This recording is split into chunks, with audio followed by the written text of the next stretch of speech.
Welcome to our synagogue for this afternoon of learning and conversation. I'm Rabbi Bob. I'm the rabbi here at B'nai Shalom, and it's my great honor to welcome you here. It is during the 10 days of Tshuva, the 10 days leading between Rosh Hashanah and Yom Kippur, a time for reflection, and I'm certain that we will get lots today to reflect on.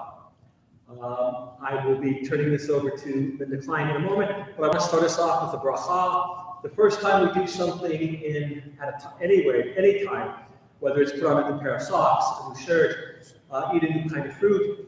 Today, it's the first of our learning opportunities in the new year, and I am honored and very glad that Rabbi Yurecki is here to lead us in that. So the Shehachianu is a prayer. Thank you, God, for allowing us to get to this moment. Baruch atah Adonai Eloheinu melech haolam, shechianu v'kimanu v'kiyanu la'azman hazeh. Amen. It's my pleasure to introduce or ask Linda Klein to come forward.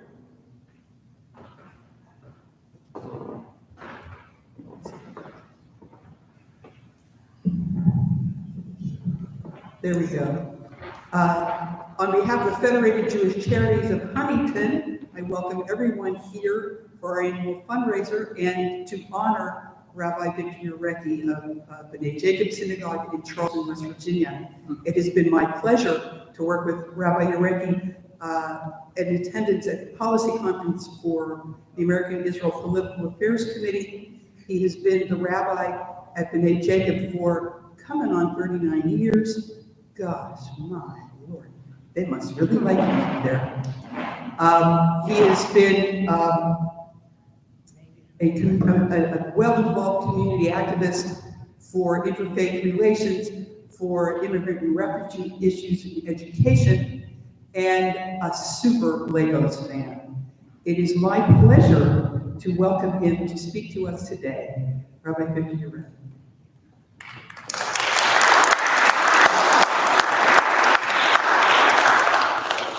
Thank you so much. The mic. Can you all hear me pretty well? Okay. Thank you so much for having me. I want to leave time, if I can, to just talk informally if we do have time. If not, we can do it, I guess, in our social time together. But I have a few remarks and thoughts I definitely wanted to share with you this afternoon about what it's been like to be a rabbi for nearly 40 years in West Virginia. First of all, thank you. Thank you. It's an honor and it's a joy to be with you all. This is not the easiest month for rabbis. I can't speak for Rabbi Judd, but I don't have any of my Yom Kippur stuff ready. I have barely recovered from Rosh Hashanah and this past Shabbat. This is not an easy time in the life of your rabbi. This is a time to check on your rabbi and ask if he or she is okay. I can say with some degree of certainty that next month I will be the happiest I've ever been since 1985. I look forward to I don't look forward to being up in the middle of the night trying to come up with ideas for sermons for the poor high holiday sermons I have to write. I'm so looking forward to not sweating the sermons, the services, to be able to quote Tevye, to have the time that I lack to sit in the synagogue and just pray. Sitting, God willing, with my wife, my parents and family, and listening to what another rabbi is thinking this time of year. Again, to quote Tebbe, that would be the sweetest thing of all. I say all that because I knew that I would be wholly unprepared and in a panic predicament when Linda so warmly invited me to speak here in Huntington at this time of year. However, ask Linda, I responded very quickly that I'm honored and I couldn't wait to be here. The chance to be together with my brothers and sisters in Huntington is a privilege. Many of you I have known for as many years as I've known my congregants, and I hold such admiration and respect and draw inspiration from your devotion in maintaining Jewish tradition and congregational life in a very challenging environment, the small community. We all know the many blessings, the opportunities, the joys being here, but we are aware of the unique issues we face keeping our communities alive and vibrant here in West Virginia. And I thank you from the bottom of my heart for keeping the flame of Judaism alive in this precious city. And as I talk to a few of you today, I want to offer an apology. If I can anticipate a question that I'll be getting this year, what has been my greatest regret? I think it's been that the Jewish communities of Charleston and Huntington have not done more together. We, Charleston and Huntington Jewry, could have become a more united Jewish family. And I take that as a personal failure on my part. I needed to step up and do more. We're not that far away. It took 54 minutes on Waze to get here. When I and Aaron came from New York, everything in New York takes an hour to get there. We used to come when we first came back in 1986 to Huntington almost every week in the 80s. Confession, you have and you had back then also some of the best comic book stores. You talk about Lego, I collect comics. We used to come every Tuesday or Thursday to Comic World on 4th Avenue. But then we became Charlestonians, and suddenly we need to pack an overnight bag if we were going to Winfield. And I wish we would have done more together. We share so much, and we have so much that we can work on together. I am hoping that the future may unlock that possibility. With technologies you see with Zoom, connecting us better and providing us a platform to become more connected virtually as a state is an opportunity for a young rabbi to figure out a way to better network and grow together here in West Virginia. But that's a conversation for another time. But please know that that's a regret. And as a result, that's why it was so important for me to be here. I love this congregation. I love this city. I love your mayor. And I also love him in another capacity, but I'm trying not to be political. But please know the joy I have each time I've been here, especially today. And that dovetails into the main part of my words this afternoon. For being a rabbi has been the greatest joy of my life. Being a rabbi here in West Virginia has always made me feel that I'm the luckiest rabbi in America. I am beginning to process how blessed I've been this nearly 40 years now to be a rabbi here in West Virginia. And I'm starting to share these thoughts and that gratitude to my congregation. My synagogue, like most congregations in most communities in smaller areas, are concerned about their future. I know you are, we are as well. My congregation is worried whether they'll find a rabbi, and part of me understands that concern because demographics, but more so what's happening in the rabbinate. There are fewer and fewer rabbis coming out of the seminaries. The pool is thin. The pull to go to a larger community is great. And I get that. And I understand that we might not have some of the things a young rabbi might want for his or her family or for his or her Jewish experiences, be it a day school, kosher meat readily available, a Jewish community center, things that are found in bigger Jewish communities. We can't change that. And we can't bring more people, let alone more Jews into this area. But I push back very strongly when I hear, I don't know why anyone would want to come to West Virginia and be a rabbi. Because looking back, this was, next to marrying my beloved wife Marilyn, the best decision of my life. I don't understand why a person would not want to be a rabbi here. When I came for my interview for the position, in many ways my predecessor of blessed memory, Rabbi Chaim Landau, and his wife Mindy sealed the deal. They told me that leaving for Baltimore after 5 years in West Virginia was bittersweet for them. They were going to a more traditional, larger Jewish community with more amenities, a day school for their growing family. It was an opportunity they couldn't pass up. But he told me when I came for my interview, there will never be another place in his heart like B'nai Jacob Synagogue and more broadly West Virginia. They had so fallen in love with our community and with West Virginia, and that came through in every conversation I had with them that weekend and beyond. And let me tell you, that made an impression on me, and I learned the truth of those words. It would have been real easy for him to paint a negative picture of what we had missing. But he didn't see it that way. He was so proud of our community. He saw a lovely area with loving people and opportunities to grow as a young rabbi. This is a lovely area, and I think that's what I want to report to you today. Because I hear gloom and doom.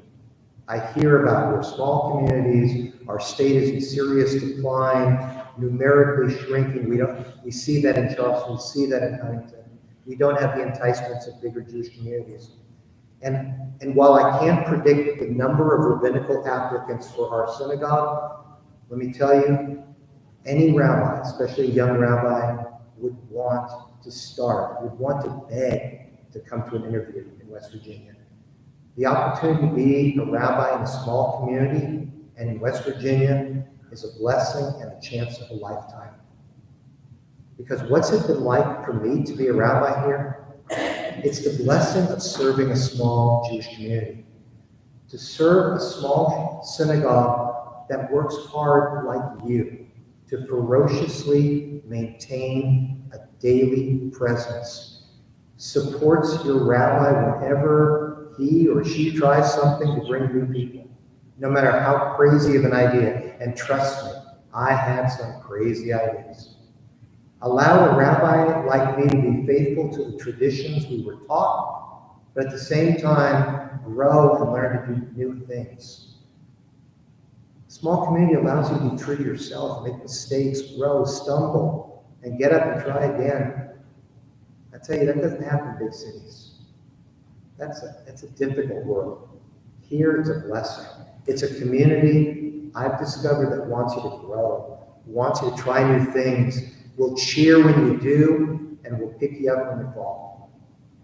There is something fulfilling about being in a small Jewish community which requires Herculean efforts, and you know that. Dedicated congregants to keep it all going. That has always inspired me. You know how exciting it has been to know that every day we in West Virginia are keeping a Jewish presence alive and vibrant in this state?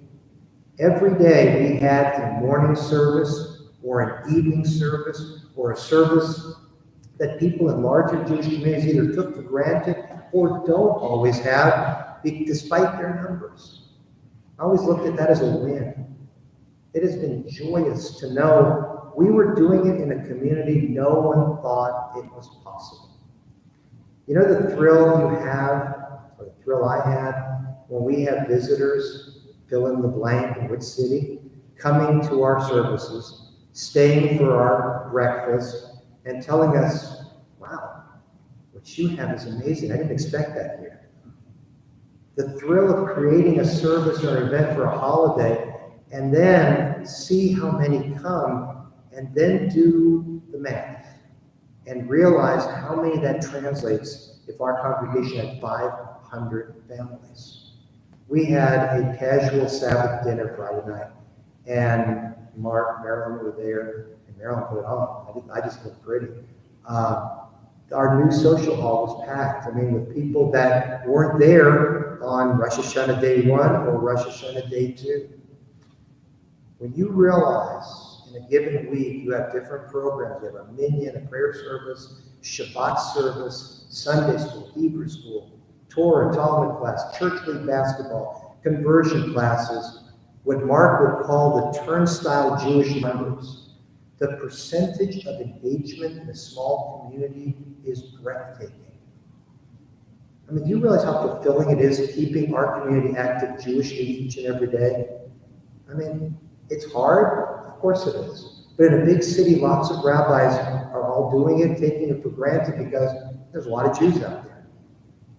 But when you're a rabbi in West Virginia, rabbi in Charleston, I felt I was doing my part to keep Judaism and the Jewish people alive and vibrant in a wonderful place that no one expects has a Jewish community. And then to see the fruits of your labor week after week, I mean, how fulfilling is that? For rabbis, this place has been heaven, not almost heaven. Being a rabbi has meant meeting people of all backgrounds because we all need to come together. We need to be inclusive to survive. Everyone matters in our congregations. We have people who love being Jewish religiously.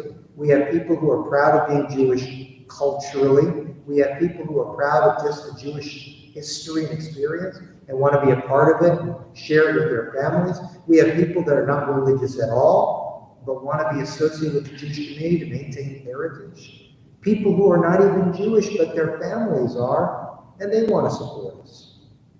People whose hearts and souls have been dedicated to the Jewish community in Charleston and West Virginia all their lives. And newcomers who feel right at home. They fit right at home because we need them. They know that, and they quickly will do anything to help keep us going. We have people who have moved away, expats, and they still consider West Virginia and the Jewish community their home. And they're still members, and they now join us thanks to COVID. One of the nice things about COVID, they joined us on Zoom, and they keep joining us on Zoom. That loyalty, that love, that sense of community, that sense of family, you get that in a small community, and it's infectious. That's what it's meant to be a rabbi here in West Virginia. I mean, what's it meant to be a rabbi in West Virginia? It's meant hands-on experience of being more than just a rabbi at a pulpit writing sermons, but as our older members, the pillars, died out, passed on, as a rabbi, you had to learn new skills, to adapt, new roles. When I had my first high holiday sermon, all I had to do was do a high holiday sermon. I had lots of people leading and doing all the other services. I just had to call out some pages. But with each passing year, you learn to be what's called a kolbo. That's a Jewish jack of all trades. You learn to read the Torah every Shabbat. You learn to lead services. You learn to read the Megillah on Purim. You train kids for their bar and bat mitzvah. In a small community, I'm sure Rabbi Judd would agree, you learn to do it all, and you develop skills through hands-on training with a very supportive and understanding congregation that gives you the space to do this all and appreciates everything you do. And I always knew that being able to do so much and use it in my congregation not only gave me darn good job security for as long as I wanted, but I also knew that if I ever wanted to take those skills, I'd be highly marketable. So if you're a young rabbi, why would you not want to become a rabbi in a small community? To be a rabbi in West Virginia has been to expand the footprint of Judaism throughout the valley, through all the interfaith opportunities that this area affords. A rabbi is truly an ambassador to thousands upon tens of thousands of people if you stay long enough. Think of our beloved Rabbi Witcher of blessed memory, who inspired me all these years. He was known as the rabbi of West Virginia. Think of Rabbi Kohler of Charleston of blessed memory. He was the rabbi of West Virginia. You become a rabbi not just of a Jewish community, but people for all walks of life. There are so few of us around for all the interfaith activities in our community in all these almost 40 years. I've probably spoken, maybe not as much as you, Mayor, but I've spoken in so many churches of all denominations, campuses, gatherings, offered prayers throughout the state. You become involved in programs of social justice, and you as a rabbi stand out. You become their rabbi, not just the rabbi of your small congregation. To be a rabbi in West Virginia has been to meet people along the way who inspire you, Jewish and not Jewish. Remind you of the joy of being Jewish. Remind you of how precious and special it is. From people in my community who I've known my whole life, to new folks who have just started studying with me last month, who embrace Judaism with the dedication that leads me on. To be a rabbi in West Virginia has been to study one-on-one with people who remind you why you are blessed to be part of our people. I want you to think about it. There are Jews, and for real reasons of anti-Semitism today, sadly, who now are afraid to wear a yarmulke in public, in communities, in large areas, like in Detroit, Michigan, in Teaneck, New Jersey, in New York, in Chicago. Here, in West Virginia, I sometimes have to stop myself and debate whether I maybe should take this off because of anonymity. You are identified, and proudly so, as the rabbi, and you're respected in West Virginia because you're Jewish, and the love you get here, the admiration you engender for our people, for Israel, it's like a rock star. Again, why would you not want to be a rabbi here? I mentioned Israel. To be a rabbi here means to impact the U.S.-Israel relationship in ways that so few rabbis get to do in any congregation in America. These are very challenging times for Israel, as we all know, and the U.S.-Israel relationship, the future of the Jewish state, as we all know. And most rabbis will probably take the opportunity to speak from their pulpits, possibly write in the local papers. But if you're a rabbi in a small community and you stay long enough, you get to know your elected leaders. And if you get active politically and do it enough, you become one of their go-to persons on issues that matter to both your community here and to the rest of Jewry and to Israel. Being a rabbi in West Virginia meant I've had the unique opportunity to not just be on a pulpit talking about Israel to my congregation, but to have regular, ongoing conversations with state leaders, Senate and House staff, with United States representatives, with senators, in their homes, at my synagogue, in our home, over dinner, over drinks. A rabbi in a small community, if he or she wants to get involved in supporting the U.S.-Israel relationship, you become someone that people learn to trust about the situation in the Middle East, and will one day find yourself, like me, if you stay long enough, at the White House, not once, but twice, discussing Iran, discussing the situation in the Middle East, with not one, but both senators on trips to Israel. You'll also have a chance to possibly sit like I have on meetings, plural, with the Prime Minister in his office, and also in Ramallah with the Prime Minister of the Palestinian Authority. A rabbi in a small community. That's what it's meant to be a rabbi in a small community. Now, folks, there's a reason why my congregation has had 3 rabbis since 1932. 3 rabbis since 1932. Not because they are an amazing congregation, they are, but because to be a rabbi in this state is a great place to serve as a rabbi. And I can't wait to tell any candidate next year about what it's been like, how taking a position here, you will lose nothing by coming except learn how to grow as a rabbi, as I have, You can move on to bigger locations if that's what you choose, like Rabbi Landau did, and prosper. Or you can stay and be one of the biggest fish in the pond, like I got to be. To become a rabbi for a wonderful, incredible congregation, an incredible city, and also a state. So in conclusion, this has been the joy of a lifetime, and I can't wait to make the case to the candidates who come here. To joyfully describe as I have today, what an honor, what a privilege, what a blessing it's been to be rabbi here in West Virginia, to anyone who would like to hear it. Being a rabbi in West Virginia has been the greatest privilege, and I truly feel I've been blessed, and I feel like I'm the luckiest rabbi to have ever served. And so I thank you for honoring me this afternoon, and also for giving me a chance to say this today to you. Thank you.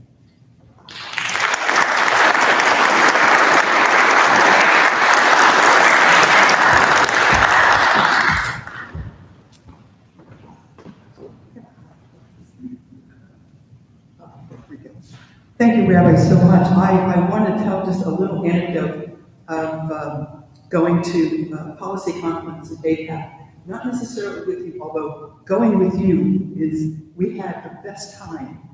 And really, there was spirit, there was organization, there was focus, and people listened to us, which was just a wonderful feeling. Very often when I went to APAC, to the policy conference, I had a roommate from somewhere else. And one year, there was a very lovely woman, Louise from Rochester, New York. She and I were roommates, and we were talking about the day that was most important to us, which was lobbying day, the Tuesday of the policy conference, where we go to Capitol Hill and we are in the presence of our legislators, the congressmen, senators, and speak to them about Israel issues. And she mentioned to me that they'll see Senator Schumer at the convention center. And I thought, how odd is this? And then, the light bulb moment, we have maybe 10 or 15 people, maybe 5 of them are Jews, in the West Virginia delegation. We go to not only both senators to their offices, at the time it was 3 Congress people, now there are 2, but we went to everybody's office together because we were 10 or 15 people. The New York delegation was 1,500 out of the 20,000 people who were there. Of course they had to go to the convention center to see Senator Schumer. But that was just one of the fabulous benefits of hanging with you, going to policy conference, that Joe Manchin knows who we are. Shelley Capito knows who we are and seeks our advice and looks to us on Israel issues because we show up. We're citizens, and Rabbi Yarecki was the best leader we've had for all of this. He got us going. We had assignments. We did what we needed to do. And do you remember the day in Manchin's office when there were some New Yorkers there? There were people, we know who we are in Washington, and we come to Senator Manchin's office, and there are 4 people sitting in his waiting room who we don't know. Who are you people? Oh, they're a part of the Joe Manchin fan club, and they just wanted to come to see him because they're such big fans of Joe. We looked at each other. We have serious business here. You guys, please. But happy to see them, happy to have everybody appreciate how we molded and shaped Senator Manchin, Congressman Ray Hall, a variety of folks, because we were there and Rabbi Yarecki led us. We were happy to be there. If there are some questions you'd like, we can take some questions. You got him here, ask. If not, we can do this in the social hall when maybe it's a little more intimate. One of the things we wanted to do to celebrate Rabbi Yarecki is get him acknowledgement, not only personally, but eternally. Our synagogue and B'nai Jacob synagogue have things called Eitz Chaim, trees of life. And they have leaves on them, they have roots on them. And I wanted to present, now I'm going to take it back. put it on. We have a leaf here saying, honoring Rabbi Victor Urekti's service to B'nai Jacob and to the West Virginia Jewish community, Federated Jewish Charities of Huntington. This will be on our tree, and there will also be one at B'nai Jacob for you too. And we noticed that we charge more for ours. Not saying, but so you have one of those. And I wanted to call up Mayor Steve Williams. One of these minutes sooner than later, maybe Governor Williams. Yeah.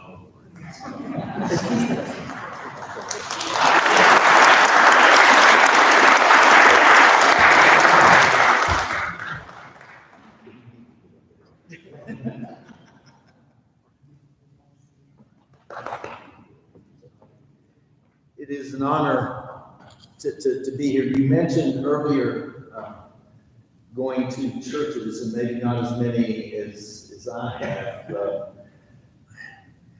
It occurred to me, I have attended services at this house of worship more than any church within the area. It says something very special about this congregation. Says everything about Huntington and its residents. I wasn't surprised to hear you say just how special it was to be in West Virginia. As has been mentioned, and I'm not going to promote it, but I've had an opportunity to be able to travel extensively around the state lately. And in that, I think I understand why there's been such a special relationship for Jewish congregations within the state of West Virginia. We have so many small communities. The so-called populated or populated centers, population centers, anywhere else is considered just a little dot on the map. And what we've learned is how to be able to reach out and hold on to one another. After the terrible shootings that were in Pittsburgh, as tragic as that was, I'm sure nearly everyone here remembers standing room only in this sanctuary to be able to, from the wall in the back right down, we all were one. But what I found is that within these communities, we find a way to be able to hold on to one another.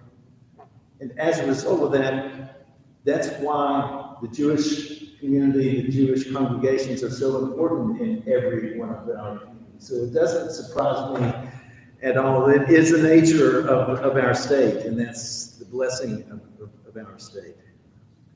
Before I go into why I was here, tomorrow is an anniversary of a date that troubles us all, and rightly should.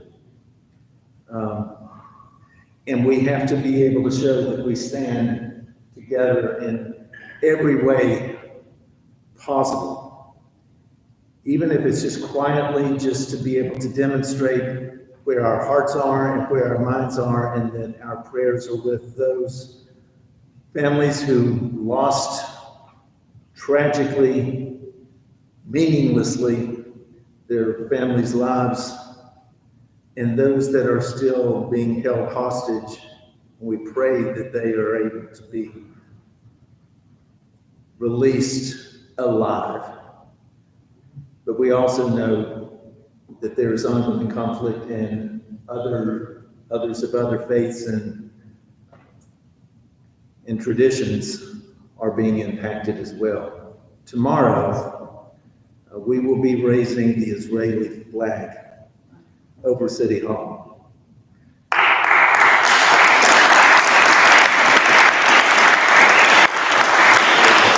This is in honor of this congregation and all that has been done within our community. What happens to one happens to us all. And we have that effect we will quietly raise the flag, let the message be delivered, and it will fly for the day, and then we will continue on as we can. Beyond that, Rabbi Ureki, you have been a wonderful friend and mentor. As indicated at the APAC meetings, that's when we really got to know one another. And thank you to Joan for helping facilitate that, the times that we were able to come together. Got to know Marilyn and the rest of your family. There is a bond. Once again, this is about being West Virginians, that we all are of a common core. But you have been here in Huntington so numerous times, more times than our governors and our senators have been. There's no statement there, it's a statement. Actually, there it is. It's a statement of him. On behalf of the citizens of Huntington, it is my honor to be able to offer this in your honor. Whereas Rabbi Victor Ureki has been the esteemed and spiritual leader of the B'nai Jacob Synagogue in Charleston, West Virginia since 1986. Rabbi Ureki has been a leader to the greater Jewish and secular communities of West Virginia in spiritual, interfaith, immigrant and refugee issues, education programs, and civil rights. And whereas Rabbi Ureki is the recipient of the Living the Dream Award, the West Virginia Civil Rights Day Award, the ACLU Sid Bell Memorial Award, and the Trua Lifetime Achievement Award. Whereas Rabbi Ureki is a founder and former president of the West Virginia Interfaith Refugee Ministry, has witnessed the humanitarian crisis at the U.S. southern border with the Jewish Council for Public Affairs, and has completed a fellowship in Guatemala with the American World Jewish Services. Whereas Rabbi Ureki is an ardent supporter of the State of Israel and served on the National Council of the American Israel Public Affairs Committee, as we know as APAC. And whereas Rabbi Ureki co-founded the Root and Branch organization in the Kanawha Valley, has served on the West Virginia Commission on Holocaust Education and on the board of directors of the University of Charleston.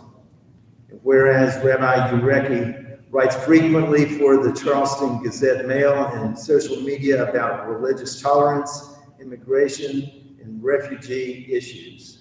Now therefore, I, Steve Williams, Mayor of the City of Huntington, Campbell, and Wayne Counties, do hereby proclaim October 6th, 2024, to be Rabbi Victor Ureki Day in the city of Huntington, and encourage all people, businesses, organizations, and institutions to honor this distinguished individual.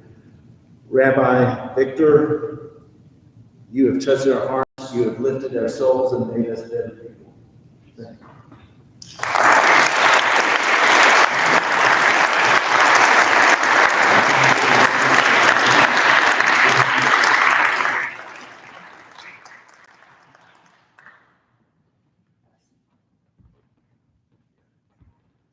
This has been lovely, and I couldn't be happier to be part of all this. This is a fundraiser, and this is a federated event, and to that end, we have Mark Slotnick from Charleston to give us a few words about Federated.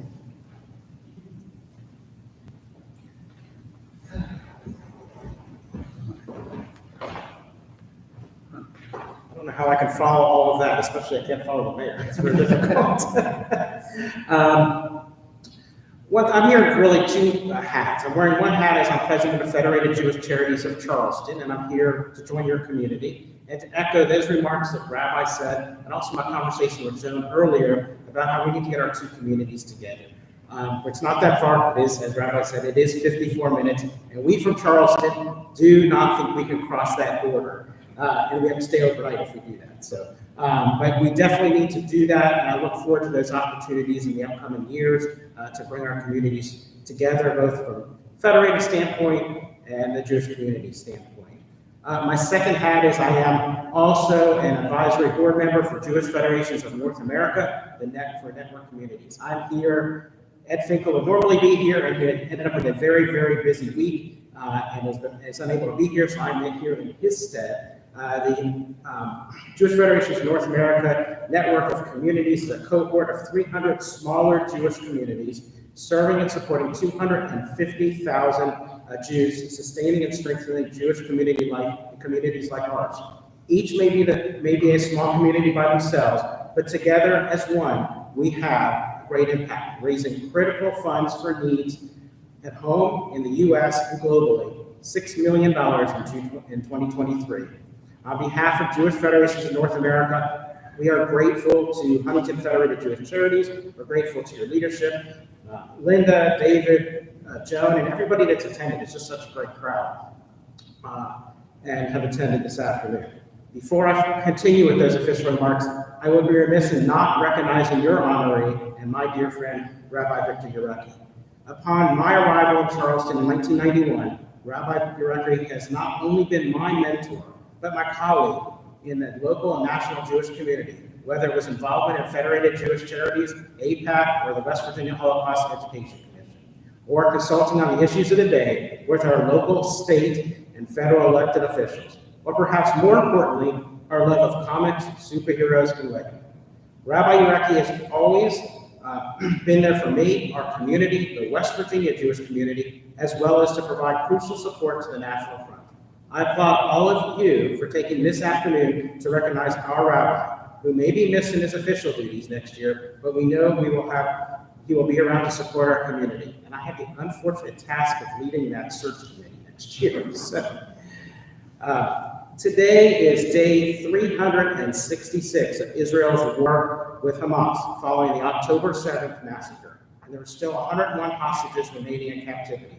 Israeli citizens, once living in Israel's southern and northern communities, are now living as refugees in their own country, evacuating and relocated to safe shelter to communities in the center of Israel.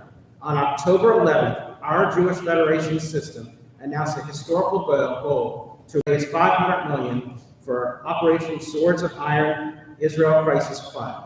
Through the collective support of Huntington and other communities, $854 million have been raised, and $654 million have been allocated. Our impact has touched every facet of Israel's society with a focus on the Gaza border region and in the north, to provide funds for lifeline services, medical care and trauma relief, economic relief and recovery, and community resilience and rebuilding. Our Jewish federations are meeting the needs of Israel in this very moment. The war continues, and so does our work. We are raising money to build safe room shelters in localities where there are insufficient shelters for the population, and reinforcing existing shelters to withstand the elements used by terrorists in the October 7th massacre. We are also raising additional funds for victims of terror fund, for the victims of terror fund for families who have lost loved ones in this war. 3 years later, the war in Ukraine continues, and so does our work. Thanks to the generous support of Huntington donors and others, we raised $85 million at the outset for the Ukraine Relief Emergency Campaign.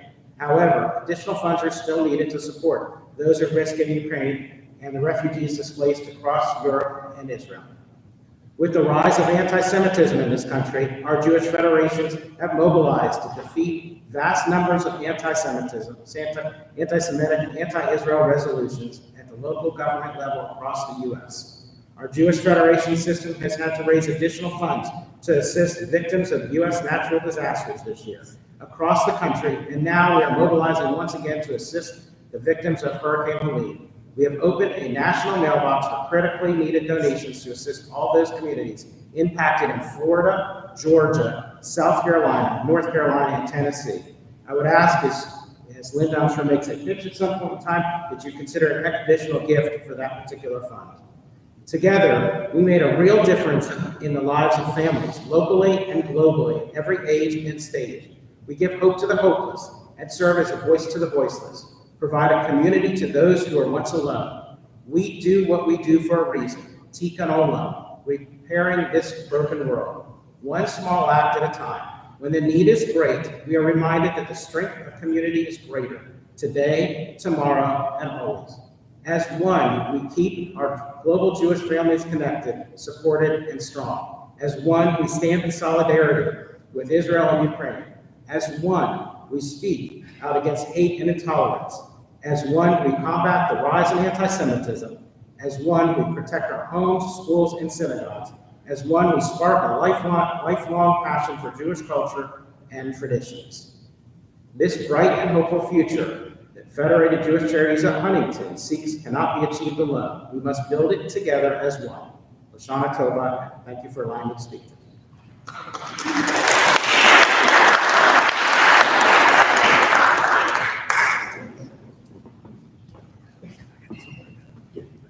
Thank you, Mark, for the information. I wanted to add that Federated Jewish Charities of Huntington not only contributes to all of that effort, it has been an entity since 1941. We contribute to the Birthright Program as West Virginia sponsors, one of our major donors does. The Federated itself gives a $500 gift certificate towards a trip to Israel for all the bar and bat mitzvahs who come through B'nai Shalom. And the Federated Jewish Charities of Huntington also sponsors Camp Kef, our summer day camp that we've had going now for 10 years. My God, time does fly. To give some Jewish education and enjoyment during the summer for whoever is available. I wanted to also, before I turn this over to Mark, mention that when we have our reception in the social hall, there are donation cards there available. We're kind of old school here. If you have a donation in mind, please take a pledge card. You may give it to me, to Ron Newman, to Nick Frieden, to Diane Shadows, to David Johnson, anybody who's on the Federated board, if I'm forgetting someone, to Susan Miller as well, anybody who you'd like, or take one home and you may mail it back to us again. We're kind of old school here. Thank you, and Mark. Thank you all. It's really been a special occasion to have Rabbi Yarecki in our congregation. I'll just kind of reiterate what Linda Klein has already said. On the tables when we all retire to the social hall, you'll find this information, and the information is a donation to Federated Charities. I'm sorry. If you have something that you'd like to donate today, just stick it in the envelope. If you don't, you're welcome to take it home and then return them. So, with that, I'll excuse myself. Thank you.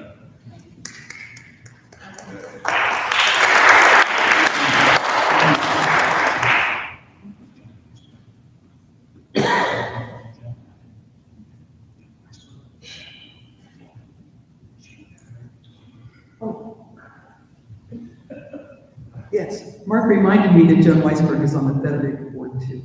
So, should you care to want to give your donation to Joan, she will happily accept it. If there are no questions now, we can retire to the social hall. Yes, David. I just want to bring up one thing. Please. About 39, 40 years ago, I attended a B'nai B'rith meeting in Charleston at B'nai Jacob. And I walked into the administrative offices. There was this young man, there was a kid. And I said, young man, do you happen to know where the rabbi is? He said, I am the rabbi. I remember that from 40 years ago. He may not have grown in height, but he has certainly grown in stature since then. If there are no other questions, then let us all go do what we came to do, which is have yummy, yummy food down in the social hall. And if there are any other questions, please feel free to ask. Thank you all for coming.